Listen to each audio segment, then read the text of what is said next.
Graça e paz, queridos. Olha aqui nós mais uma vez junto para a honra e glória do Senhor Jesus. Nesse dia iremos meditar no livro de Gênesis, capítulo de número 7.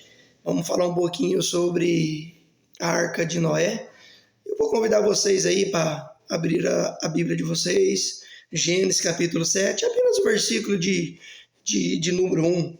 Noé e sua família entram na arca. E o versículo de número 1 diz assim: Disse o Senhor a Noé: Entra na arca, tu e toda a tua casa, porque reconheço que tens sido justo diante de mim no meio dessa geração.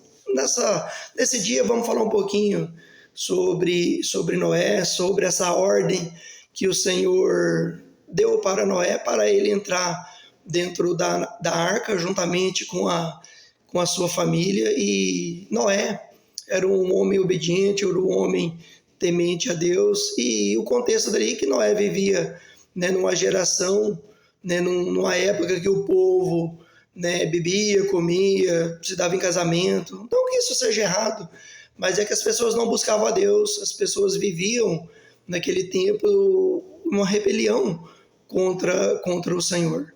E Noé, ele foi justo no meio de uma geração perversa. Então vamos falar um pouquinho sobre esse texto.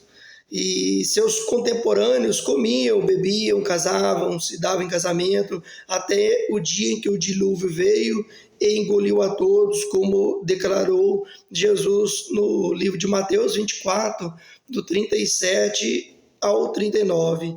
Noé creu em Deus quando os da sua volta simplesmente seguiam a vida sem levar Deus em conta. Não há mal em comer, beber, casar, se dar em casamento, mas quando fazemos essas coisas sem pensar em Deus, estamos em perigo. Assim como nos dias de Noé, vivemos esse tempo. As pessoas, elas comem, bebem, se dão em casamento, as pessoas estão vivendo uma vida dissoluta, não está tendo temor a Deus. Uma evidência disso, eu convido você, aonde você estiver, senta em frente à tua casa e observa. De 10 veículos que passam ouvindo músicas, quantas delas passam ouvindo louvor? 10 veículos. Vê quantas pessoas passam ouvindo louvores. As pessoas não têm temor. E se tiver 10 pessoas, vamos colocar que tem 2 que passam ouvindo louvor. Dessas 2, é uma que tem temor a Deus. Ou às vezes, talvez nenhuma. Entendeu? Sendo assim, a Bíblia fala que o mundo jaz maligno. E essa é uma grande verdade. Continuando, a geração de Noé só pensava nas coisas terrenas, não fazia provisão para as coisas espirituais. Por isso, não ouviu a mensagem de Noé e nem se deparou para o encontro com Deus. E isso, Noé anunciava o Evangelho. Demorou mais de 100 anos para a construção daquela arca. E já fazia um bom tempo que não vinha chuva. E Noé construía a sua arca juntamente com a sua família, pregava o Evangelho. Ainda assim as pessoas não acreditavam, as pessoas não davam crédito, as pessoas achavam que Noé era um homem religioso, que ele era fanático, e Noé continuava a construir a sua arca, porque ele acreditava que viria um dilúvio. No entanto, as pessoas não davam crédito. E ainda assim é nos dias de hoje. Nós pregamos o Evangelho e as pessoas não estão nem aí. Elas estão vivendo uma vida de promiscuidade, vivendo uma vida dissoluta, não querendo nada com nada. A gente prega o Evangelho da graça, o Evangelho da salvação, mas as pessoas não querem se arrepender. Elas acham que nós somos pessoas tolas, pessoas intolerantes, pessoas religiosas, que nós somos atrasados. E vamos aprender o que aconteceu com a geração de Noé. O dilúvio veio e como torrente arrastou a todos para a morte irremediável. A família de Noé estava segura e salva. Alguém já disse acertadamente que Noé foi o maior evangelista da história, pois embora não tenha levado nenhum de seus contemporâneos para a arca, ele conseguiu levar a sua família. Sua família já entrou. A pergunta, a sua família, ela já entrou na arca da salvação? O texto fala que Noé, ele pregou para aquele povo, mas ninguém se arrependeu, ninguém creu, mas a sua família entrou dentro da arca.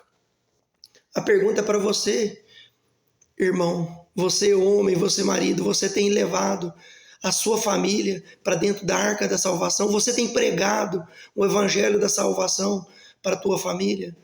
Hoje, Cristo é a arca da salvação. Jesus é a salvação, Jesus é o caminho, Ele é a verdade e Ele é a vida. E nós, homens, nós somos sacerdotes de Deus. Nós, homens que temos a responsabilidade de levar o evangelho para dentro dos nossos lares, levar Cristo para a nossa família, levar a salvação para os nossos.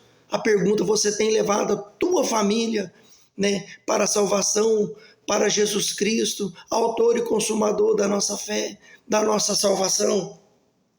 O dinheiro, o sucesso, a fama, os prazeres e os troféus conquistados na terra não pode salvar a família do dilúvio, de tragédia, nem a ciência, a riqueza e a religião. Jesus é o único porto seguro para a família. Só nele encontramos refúgio. A família é a base de todas as outras instituições.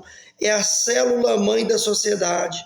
Por ter sua origem em Deus, a família há de permanecer vitoriosa até o fim. Enquanto o mundo for mundo, a família estará presente na terra e homens e mulheres continuarão casando e dando-se em casamento. É bem verdade que a família está sendo torpeada implacavelmente. Muitos são os torpedos lançados sobre essa instituição para desmoralizá-la, mas ela sairá vitoriosa e sobremaneira de todas essas lutas. E como eu creio nisso, a igreja ela vai sair vitoriosa, queridos. Aleluia. Os homens não podem desfazer o que Deus faz. A família prosseguirá sua jornada perseverantemente e navegará nesse mar revolto até chegar ao seu destino final, quando na consumação de todas as coisas os remidos de Deus serão recolhidos para habitar para sempre com o Senhor, onde seremos uma só família. Olha que coisa linda, que coisa maravilhosa. Então, assim como no tempo de Noé, só houve salvação dentro da arca, e nos dias de hoje, Cristo ele representa, ele simboliza essa arca. Da mesma forma que somente através da arca houve salvação, para os outros houve juízo, houve condenação de Deus. Não devemos esquecer que justiça e juízo é a base do trono de Deus. Deus ele é amor, mas Deus ele é juízo. Deus ele é maravilhoso, mas Deus é justo e não devemos esquecer isso. Então, para o povo antigo, que não houve salvação, né? Dentro da arca houve condenação, houve juízo. Fora de Cristo, queridos, é juízo, ele é condenação. Então, você que está assistindo esse vídeo, faça como o profeta Isaías, busque a Deus enquanto se pode achar, né? Invocar enquanto ele está por perto, né? A salvação ela está apenas em Cristo, apenas em Jesus Cristo. Fora de Cristo não há salvação. Pela graça sois salvo mediante a fé. Isso não vem de obras para que o homem não se glorie. É dom de Deus. A salvação é pela graça mediante a Cristo, o nosso Salvador. Então eu deixo essa pergunta, deixo esse texto para você. Será que você, né, está ouvindo o Evangelho? Muitos pregam o evangelho da salvação nos dias de hoje, assim como Noé pregava, e as pessoas zombavam, as pessoas não davam crédito. Será que você está dando crédito para o evangelho que está sendo pregado? Fique atento, queridos. Jesus, ele vai voltar buscar a sua noiva, a tua igreja. E como não houve salvação fora da arca, não vai haver salvação fora de Cristo. Eu deixo essa palavra para você, que Deus tenha falado no seu coração, né? Deus abençoa, né? Você, a tua casa, a tua família, em nome de Jesus. Fico por aqui em mais um vídeo. Deus abençoe a todos. Em nome de Jesus de Nazaré.